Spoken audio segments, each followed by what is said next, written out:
Hello and welcome to Iridium Rock and Metal Reviews. Today I'm going to do my favourite songs of 1980.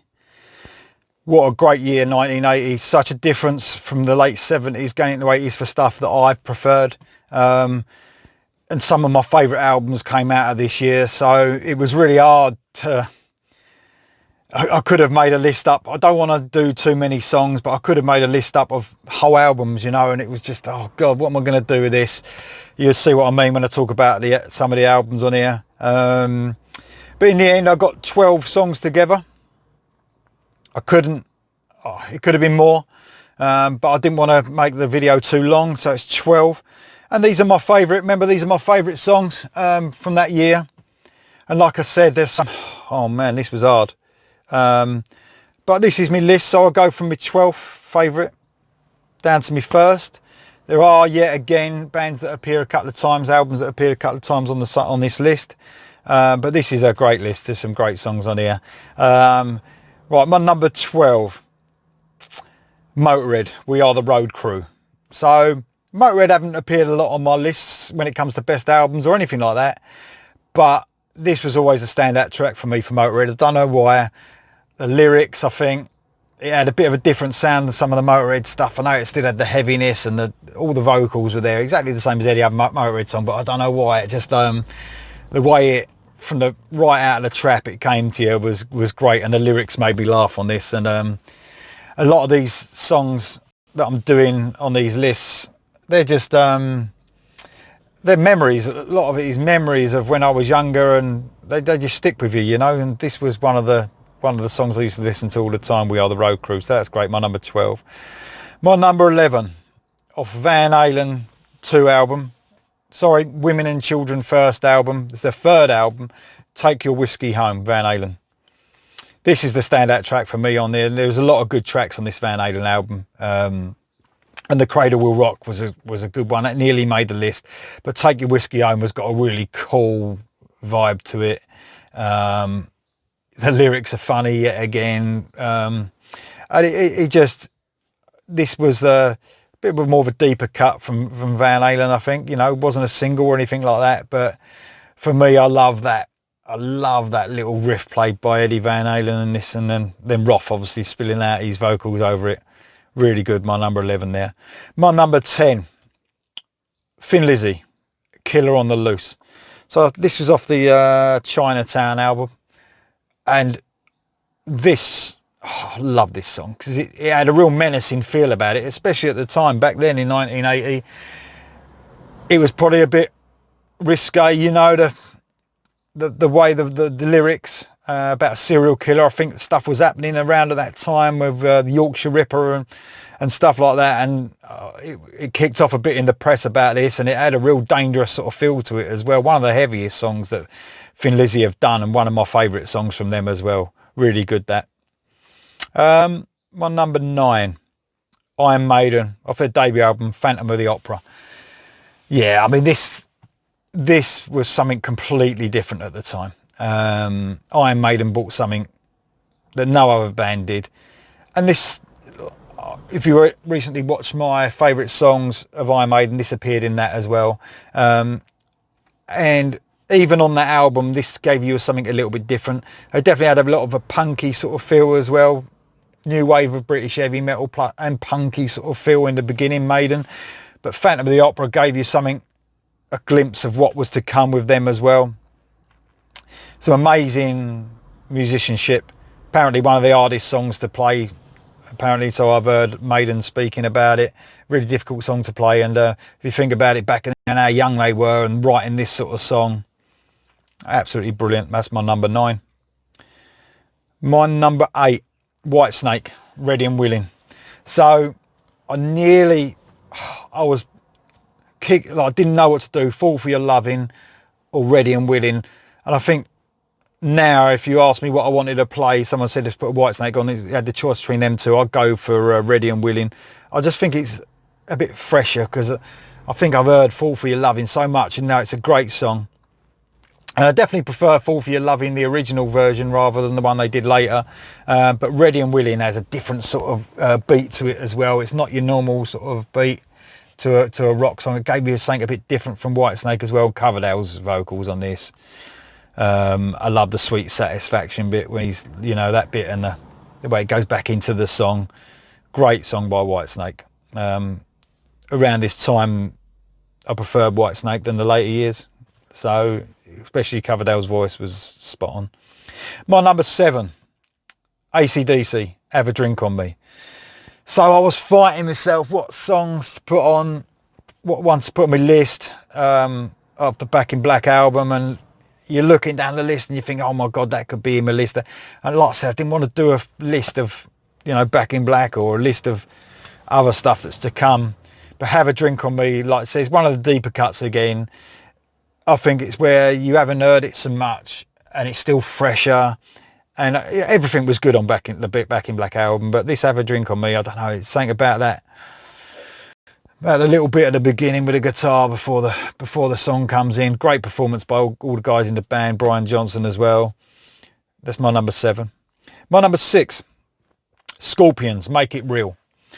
Now this is off the Make It Real album as well. Animal Magnetism, apologies, I keep fucking up. Off the Animal Magnetism album.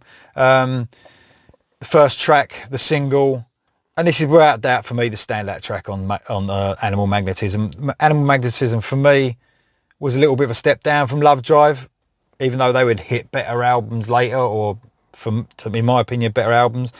And Animal Magnetism, I don't know, it just it wasn't one of my favourite Scorpions albums, but Make It Real was one of my favourite Scorpions songs, and absolutely brilliant. The way Klaus Main's vocals go across that chugging verses, and the guitar, you can hear everything with the guitar and the sliding up and down the strings, and it was something they was obviously going for. I love that sound. It was always stood out to me as a kid, hearing that noise as their hands were sliding up and down the guitar strings. Superb that. My number 5, Saxon, 747 Strangers in the Night. What a great song. What a great song. I've spoken about some bands producing their best music with their singles, and I think this was the thing back there in the early 80s, late 70s, early 80s. I think some of the singles were really strong, and this was no doubt. And of course they still play this song, I believe, live to this day. Great how it kicks in with that lead guitar right at the beginning. I love the little over the chorus, it's sort of like the clean guitar going over that part. And we were strangers in the night. I love that part of it, then going back into the song again. Brilliant song by Saxon, that. My number 4, we're going to go back to Maiden again, and Remember Tomorrow. Love this song. Paul Di'Anno's without doubt his best vocal in my opinion, over the first 2 albums. Love the way it goes into the chorus again, and yet again this gives you that little bit of what was to come with Maiden. You know, there was the obviously the punkier sort of songs on this album, but we spoke about already about Phantom of the Opera, and this one as well, Remember Tomorrow, definitely going on that more epic Maiden feel that was to come again, and brings back a lot of memories. I think that was my most listened to song from Maiden when I was younger, of their first album, and still was fresh today as it was then. Brilliant. My number 3, you might have been thinking, why ain't this been mentioned yet? But my number 3 is Lonely Is the Word, Black Sabbath. So Dio was my favourite era of Sabbath. I don't mind Ozzy, he's okay. Not the best voice, but you know, sometimes when you couldn't put any other voice in some of that early Sabbath stuff, it really suited it well. But Dio is one of the best vocalists of all time, and Lonely Is the Word is one of the best songs ever written. Some brilliant lyrics, really, you know, especially the bit, I love the bit before it goes into that little acoustic type guitar solo, when he speaks about got to be the saddest song I've ever heard, and so much emotion in this. Brilliant solo at the end by Tony Iommi. Yeah, it's an epic song, an epic closer for an album. Absolutely love it. Can't say enough about this song. Lonely as a Word is a brilliant song. One of my favourite songs of all time. Number 2, we're going to go back to AC/DC. Hell's Bells. I mean, if you ever wanted to, if they could prove it after, you know, the sad death of Bon Scott, and I'm sure you all know already Bon Scott's my favourite vocalist for AC/DC, but if ever you wanted to kick your ass and say, look, this is what AC/DC are about now, and that was the song. From the bell at the beginning to the really cool riffs leading into the song. It's probably about a minute and a half before Brian Johnson actually got to sing. I don't know, maybe a bit less. But one of my favourite songs from AC/DC. I love this sort of slow, brooding sort of mood to the song. Brilliant. Absolutely brilliant. That comes to my number 1. Going back to a band I've already mentioned on the list, and that's Black Sabbath and Heaven and Hell. So this was such an epic song. Obviously, look, Dio have been doing some epic stuff with Rainbow as well, but this Sabbath album in general, this sort of summed it up really, this Heaven and Hell, because it had the sort of slow chugging over it, the galloping sort of slower song, and then the fast bit at the end, even a little acoustic bit at the end closing it off, just making it feel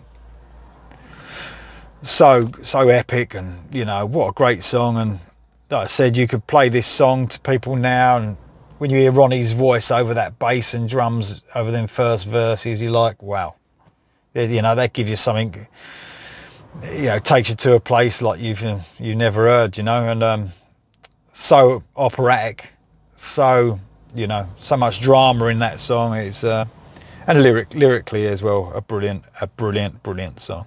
So that's it. I did 12. It was hard to do 12, wanted to do more, but yeah, this was a great year, as you can see, some of the songs that came out here. Please give me any suggestions you think I should have put on the list, or your choice.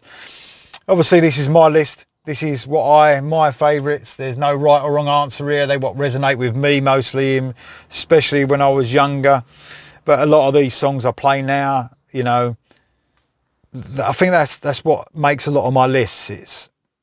If I've loved something back then and really loved it, but I don't really play it now, it's not on my list. These are songs that if they came on, you know, I'll put them on my little MP3 player in my car. These songs come on and they feel fresh now. I won't, you know, I mean, that's what it's about. It's about staying power with some of this, you know, and these songs have all got that. So right, cheers guys. Hopefully do a Dio reaction later. I didn't get around to do one yesterday, but hopefully going to do one later on. Please subscribe to my channel, bottom right hand corner, just press the subscribe button, red button, and I do new content every day. So all right, cheers, thank you very much.